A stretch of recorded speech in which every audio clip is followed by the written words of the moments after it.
Syria के अपदस्थ राष्ट्रपति बशर अल असद के वफादारों और सुरक्षा बलों के बीच 2 दिनों से संघर्ष जारी है। इस प्रतिशोधी हिंसा में मरने वालों की संख्या बढ़कर 1000 से अधिक हो गई है, जिनमें लगभग 750 आम नागरिक शामिल है।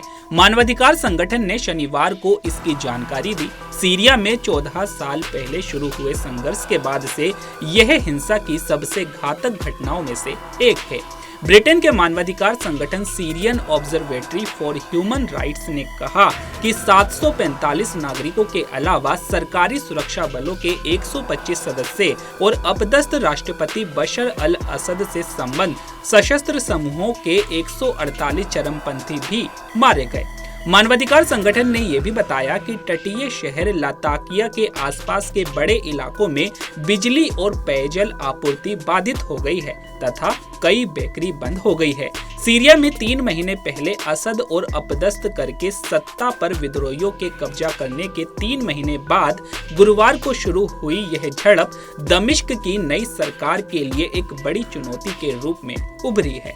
सरकार ने कहा कि वे असद के समर्थकों द्वारा किए गए हमलों के खिलाफ कार्रवाई कर रहे हैं। उन्होंने बड़े पैमाने पर हुई इस हिंसा के लिए अलग अलग व्यक्तियों द्वारा की गई कार्रवाइयों को जिम्मेदार ठहराया। सीरिया में हालिया झड़पें तब शुरू हुई जब सुरक्षा बलों ने गुरुवार को तटीय शहर जबलह के पास एक वांछित व्यक्ति को हिरासत में लेने की कोशिश की। इस दौरान असद के वफादारों ने उन पर घात लगाकर हमला कर दिया।